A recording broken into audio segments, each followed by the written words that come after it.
Daniel Mercer never believed in folklore. But the night he stumbled across the forgotten shoreline, something in the water began following him. At first it was only shapes beneath the waves, slipping just out of sight. Then came the strange singing low, hollow notes that rattled inside his chest. By the time he realized the melody wasn't coming from the sea at all, but from his own throat, it was already too late. The ocean had always called to me, but that summer its pool felt different, like a whisper that grew louder every day until I could no longer ignore it.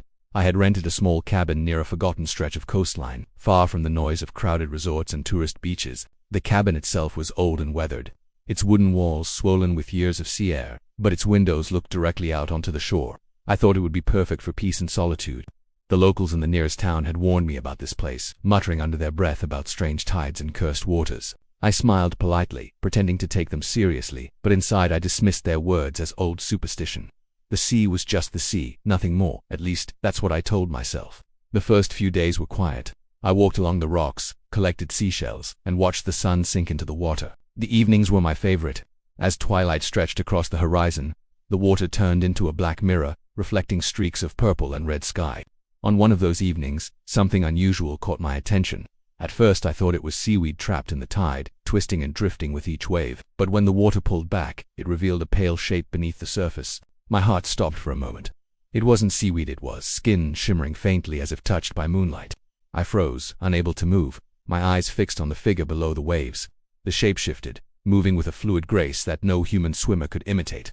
Long strands of hair floated like ink, wrapping and curling in the water. For a second I thought it was just my imagination, a trick of light and shadow. But then I felt it, the weight of a gaze locking onto mine. Even from that distance I was certain the figure saw me. My throat tightened and every instinct told me to run, but I couldn't move. I blinked once, and when I opened my eyes, the shape was gone. The water was empty again, only the gentle sound of waves brushing against stone. Still, the sense of being watched clung to me as I hurried back to the cabin, each step heavier than the last. That night, the ocean did not lull me to sleep as it usually did. Instead, the waves crashed louder, more insistent, as though trying to break through the silence of the night. I lay awake in bed, staring at the ceiling, waiting for the sound to fade, but it only grew worse. Every crash of water was sharper, closer, until it felt like the tide was right outside my door. Finally, I forced myself to peek out the window. The beach was dark, the moon hidden behind clouds, but I could make out something faint on the sand. My eyes adjusted slowly, and then I saw them: handprints. Long, narrow handprints pressed deep into the wet sand, leading from the waterline toward my cabin. A chill raced down my spine. The prints stopped just a few feet from the porch, where the tide could never reach. My heart thudded painfully in my chest as my eyes followed them, one by one, until they ended directly in front of my door. I staggered back, nearly tripping over myself in the darkness of the cabin. Every sound seemed sharp: the creak of the wood beneath my feet, the faint whistle of wind slipping through cracks, the relentless pounding of the waves. I wanted to believe I was dreaming, but the cold sweat running down my face told me otherwise. I pressed my ear against the door, listening for anything on the other side, but there was only silence. Yet deep down, I knew something had crawled from the sea that night, and it was searching for me. When I finally dared to close my eyes, sleep came in short bursts. Each time I drifted off, I dreamed of water filling my lungs, dragging me down into the darkness below. I woke, gasping, the salty taste of the ocean clinging to my tongue. No matter how many times I told myself it wasn't real, the image of those handprints burned in my mind. Something was out there, and it had already found its way to my door. And as dawn crept in through the cracks in the curtains, I realized the sound of the ocean had gone silent, as if it were holding its breath, waiting for me to open the door. The morning light did little to chase away the unease. I opened the cabin door slowly, half expecting to see the strange handprints still etched into the sand. But the beach looked empty. The tide had smoothed everything over, leaving no trace of the shapes I had seen the night before. For a moment, I wondered if I had truly imagined it. Still, the dampness around the doorway unsettled me. The wood glistened as though something had dragged wet fingers across it in the night. I tried to convince myself it was nothing and decided to hike further down the coast. The air was sharp with the scent of salt and decay, stronger than usual, and the sea felt darker even under the morning sun. I walked for nearly an hour, keeping my eyes on the horizon, until I noticed something shimmering near a shallow tide pool. At first I thought it was just broken glass catching the sunlight, but when I leaned closer, I realized it wasn't glass at all. It was a scale larger than any fish could possess. The surface was smooth, yet sharp along the edges, shifting colors as it caught the light. Greens bled into blues, then into silvers, as though it contained an entire ocean within its surface. When I touched it, the warmth startled me. It wasn't the warmth of the sun, it pulsed faintly, as if alive. My stomach turned, but curiosity was stronger than fear. I slipped it into my pocket, and immediately the wind seemed to change. The sharp scent of brine was replaced with something fouler, like rot carried through the air. My chest tightened and I hurried back toward the cabin, but the feeling of being watched grew stronger with every step. That night, I sat on the edge of my bed, turning the scale over in my hands. Each time I looked at it, I felt dizzy, as though the floor shifted beneath me. My ears rang with faint sounds, like whispers hidden inside seashells. The voices were too muffled to understand, but they filled me with an ache I couldn't explain. I tried to set the scale on the table, but the longer I kept it away from my touch, the stronger the ringing in my ears grew. When I finally picked it up again, the ringing quieted. It felt like a bond, one I hadn't chosen. As night deepened, the ocean outside grew restless. Waves struck harder against the shore, each crash shaking the cabin's frame. I pulled the blanket up to my chin, trying to shut it out, when a new sound joined the storm. A humming, low, hollow, and unnatural. It wasn't a song made by any human throat. It rose and fell with strange rhythms, vibrating in the floor, crawling into my bones. I froze, every muscle locking in place as I listened. The sound circled the cabin, moving from one side to the other. My breath caught when I realized it was coming from outside the window. I forced myself to look, though every nerve in my body screamed not to. At first, the glass was nothing but blackness reflecting my pale face, but then something shifted. A face pressed against the window, inches from my own. Her skin was pale, almost translucent, with strands of wet hair plastered across her cheeks. Water dripped steadily from her chin, streaking down the glass. Her eyes were too large, too dark, shining like stones pulled from the deepest part of the sea. And her smile froze me in place. It was stretched impossibly wide, teeth glinting in the moonlight. Not flat, human teeth, but jagged rows of points curved backward like hooks designed to catch and tear. The humming deepened as her mouth opened, the sound spilling out directly into me, vibrating in my chest until I thought my ribs might snap. I stumbled back from the window, knocking the chair over, my hands clutching at my ears. But the sound was inside my head now. No matter how hard I pressed, it wouldn't stop. I shut my eyes, shaking, praying that when I opened them she would be gone. When I finally dared to look again, the window was empty. Only streaks of water remained, dripping slowly down the glass. The humming had stopped, but the silence that followed was worse, suffocating in its weight. I sat there until the first light of morning seeped into the cabin, the scale burning like fire in my pocket. And when I finally stepped outside, I noticed something new in the sand. Not handprints this time, scratches long and deep, carved into the earth as though claws had dragged themselves away from my window. I barely slept after that night. Every time I closed my eyes, I saw her face pressed against the glass, smiling with those jagged teeth. The memory was too sharp, too vivid, to be dismissed as a dream. My mind kept replaying the sight of water dripping down the window, the humming that seemed to come from inside my skull. When dawn finally came, I felt no relief. The air in the cabin was heavy, damp with the smell of seawater, and my body trembled as if I had been awake for days. I tried to convince myself to leave, pack my bag, abandon the cabin, and never look back. But as I moved around the room, I noticed how the walls seemed darker, swollen with moisture. The wooden floor creaked under my steps, and when I looked down, I saw faint puddles forming between the boards, as though water was seeping up from beneath the house. The ocean was pushing in, no matter how far I thought I was from the tide. Still clutching the strange scale, I stepped outside, desperate for air. The beach stretched before me, empty at first glance, but the sand was wrong. The smooth surface was broken by grooves, long, narrow trails leading from the water to the edge of the rocks. Something had dragged itself ashore again, heavier this time, leaving deep scars in the earth. My chest tightened as I realized the marks pointed directly toward my cabin. The day passed in silence, but it was not a natural silence. No gulls circled above, no fish broke the surface of the water. The air was too still, like the pause before a storm. I wandered the shoreline, trying to distract myself. But the ocean looked different now, darker, watching. Each wave seemed deliberate, as though the sea itself was breathing. I could almost feel it in sync with my heartbeat, growing stronger whenever I clutched the scale in my pocket. The whispers returned that evening. They started faintly, like the sound of distant voices carried on the wind. But as night fell, they grew louder, threading through my thoughts. I couldn't make out words, only fragments surging me to step closer, to return what I had taken. I pressed the scale to my ear without realizing it, and the sound swelled until I swayed on my feet. My head throbbed with a pressure that felt like drowning. When I pulled it away, my skin tingled as though the object had fused to me.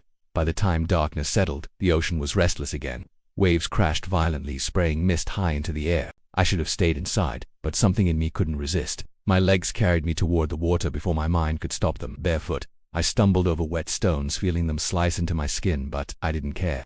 The scale burned hotter in my hand, guiding me forward. When I reached the shoreline, the world seemed to fall silent. The waves slowed, and the ocean stretched out like a sheet of black glass, and there, just beneath the surface, I saw her. Not just a fleeting shadow this time, but her full shape. Her body undulated gracefully, her hair drifting around her like smoke. She hovered in the water, inches below, her pale face turned upward, her eyes locked on mine. I couldn't move. My chest ached, every breath shallow. She was beautiful and horrifying all at once. Her arms were too long, her fingers ending in sharp points. Her chest rose and fell as if she were breathing air, though she was submerged. Slowly she lifted one hand, curling her fingers toward me in a beckoning gesture. My heart hammered in response. The whispers in my head grew louder, turning into a chorus. They told me I belonged to her. Then the water surged. The black surface shattered, waves erupting as though something massive had stirred below.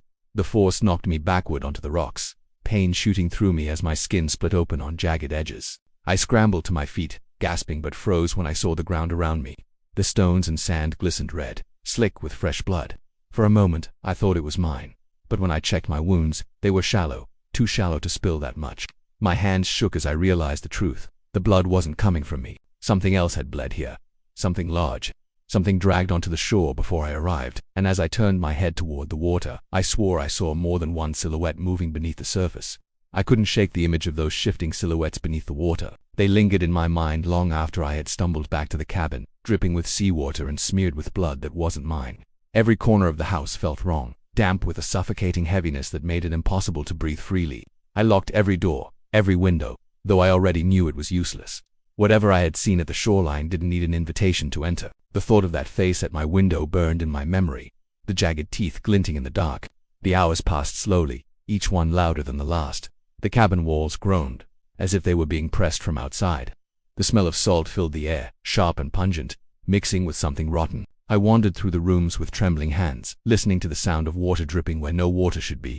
It stained the ceilings, soaked through the floorboards, pooling in the corners as if the ocean itself had seeped inside. When night fell, the humming returned. It was louder this time, heavier, vibrating deep in my bones. I pressed my palms over my ears, but it did nothing. The sound wasn't coming from outside anymore, it was inside me, gnawing at my thoughts, making it impossible to think clearly. I wanted to scream, to run, but all I could do was sit in the center of the room, clutching the scale like it was the only thing tethering me to myself. The scratching started then. Slow, deliberate strokes, circling the cabin from one side to the other. Nails dragged along the wood, long and patient, as though whoever wore whatever was outside was testing the walls, looking for weakness. I followed the sound with my eyes, tracking its slow crawl from window to window, door to door. My chest heaved with shallow breaths as the scratching grew bolder, heavier, until it reached the roof. Then came the thuds. Each impact shook the entire cabin, dust falling from the ceiling with every strike. Something was moving above me, something heavy. I stared upward, paralyzed, listening to the wet slap of limbs dragging across the roof. The boards groaned beneath the weight, ready to split. My stomach twisted as strands of dripping water seeped through the cracks above, landing in fat droplets onto the floor. I wanted to convince myself it was rain, but the night sky had been clear when darkness fell. I forced myself to move, to inch toward the door, but when I reached for the handle, I froze. Tangled between the wood and the frame was hair long, slick strands clinging like seaweed, dripping steadily onto the porch. My throat tightened, bile rising as I stared at it. It wasn't just hair. It smelled of brine and decay, the scent clinging to my skin as I backed away. The humming swelled louder, filling the cabin until it felt like the walls might burst.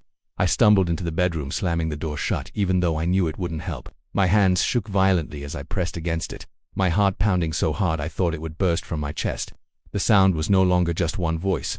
It was many, a chorus of hollow tones, layered and twisted, rising in a rhythm that seemed to echo the tide. Through the thin walls, I heard the beach erupt. The crash of water was mixed with a sickening series of wet thuds, like bodies dragging themselves through sand. My skin crawled at the thought of more of them, crawling closer, gathering outside the cabin. I pictured pale faces, hair tangled with seaweed, mouths filled with teeth, all waiting, circling, patient. I pressed my ear against the wall and instantly regretted it. The humming was clearer there, vibrating against the wood. Beneath it was another sound breathing. Slow, heavy, damp breaths, coming from just the other side. My body locked in place, fear rooting me to the spot. The night stretched on endlessly. Every sound pressed closer, until I was certain the walls would collapse. I curled on the floor with the scale burning in my hand, my eyes fixed on the door. At some point, exhaustion took me, though I never truly slept. When the first light of morning finally came, I dragged myself up and stumbled outside. The sand was ruined. No smooth surface remained, only deep trenches where something massive had moved. Trails stretched from the water all the way to the trees, claw marks tearing the earth apart. Whatever was out there, it was no longer confined to the sea, and when I turned to look back at the cabin, my blood ran cold. Strands of wet hair were tangled in the window frames, as if something had been leaning inside. The glass bore marks too, faint but unmistakable rows of teeth pressed against it, waiting for me to open the door. The cabin no longer felt like shelter. By the fifth night, it had become a trap, a damp box that reeked of salt and rot. The air inside was thick and wet, clinging to my skin until every breath felt like I was inhaling the sea itself. The floorboards sagged beneath my steps, swollen with water, and black mold crept along the corners of the walls. I tried not to look at it too long, because sometimes it pulsed as if it were breathing. I thought about leaving, but every path out was blocked. The road that had once led inland was now swallowed by water, the tide rising unnaturally high and refusing to recede. The ocean had crept closer every day, hungrily eating the land, and now it reached the steps of the cabin itself. When I peered out the window, the horizon looked endless, no line between sea and sky, just a gray void stretching forever. It felt less like the earth I knew and more like I was standing on the edge of another world. That night began differently. For the first time in days, the ocean was silent. No waves crashed, no wind stirred, no humming filled the air. The silence was suffocating, worse than the noise, because it felt deliberate, as if the sea itself was holding its breath. I sat in the dark, the scale clenched tightly in my fist, waiting for something to happen. It did. The silence broke with a wet sound, a heavy dragging across the sand outside. My skin prickled as I realized it wasn't just one thing moving, it was many. I forced myself to the window, though every nerve in my body screamed not to look. The beach was alive with figures, dozens of them crawling from the surf. Their bodies writhed weakly, dragging themselves forward with two long arms that dug grooves into the wet sand. Their pale skin glistened under the weak light, slick with seawater, stretched thin over frames that were almost human but not quite. Some of them twitched, spasming as though their bodies had forgotten how to work. Others moved with frightening purpose, clawing their way inland. Their faces were the worst part, blurred, shifting, as though they couldn't decide whether to be human or something else. Their mouths hung open, rows of thin, needle-like teeth glistening, catching the dim light. My throat tightened as I watched them gather at the center of the writhing mass. She stood, the one who had first appeared at my window. She was taller than the rest, her movements graceful where theirs were clumsy. Her eyes gleamed, fixed directly on me, as though the glass between us didn't exist. My heart raced when her lips curled into that same terrible smile, wide enough to split her face. The whispers began again, louder than ever. This time there was no mistaking them. They weren't coming from outside. They were inside my skull, pressing against every thought until I could no longer tell which voice was mine. They urged me forward, told me I had always belonged to her, that the ocean wasn't just calling, it was claiming. The scale in my hand grew hot, searing into my skin until I screamed and dropped it. But it didn't fall. It melted into me, sinking beneath my flesh, as if it had never been separate. Pain tore through my body, sharp and twisting. I staggered back from the window, clutching my arms, feeling the skin there peel and flake away. Beneath it, I glimpsed something slick and shimmering. Scales, forming where my flesh should be. My legs buckled, every bone aching, reshaping, as though I was being broken down and rebuilt from the inside out. I tried to cry out, but the sound that came from my throat wasn't a scream. It was a hollow, haunting song, vibrating through the walls of the cabin like the chorus I had heard for days. I crawled toward the door, desperate to escape, though I didn't know if I wanted to flee the creatures outside or join them. When I threw it open, the ocean roared as though in welcome. The figures on the beach raised their heads in unison, their dark eyes shining. She was closest, waiting with her arms outstretched. My body moved on its own, stumbling down the steps, dragged forward by something stronger than will. The sand was cold beneath me, but I barely felt it. My skin continued to split and peel, each strip falling away to reveal more of the creature I was becoming. The chorus of voices rose higher, swallowing every sound, until I could no longer remember silence. The tide rushed in, wrapping around me, pulling me under. Just before the water closed over my head, I turned once more toward the cabin. For a moment I thought it might be empty, abandoned. But then the door slammed shut, as if something had entered while I was leaving. The windows darkened, and I saw movement inside, shadows shifting against the walls. Something else was already in there, waiting. And for the first time, I wondered if I hadn't been lured away at all, but replaced.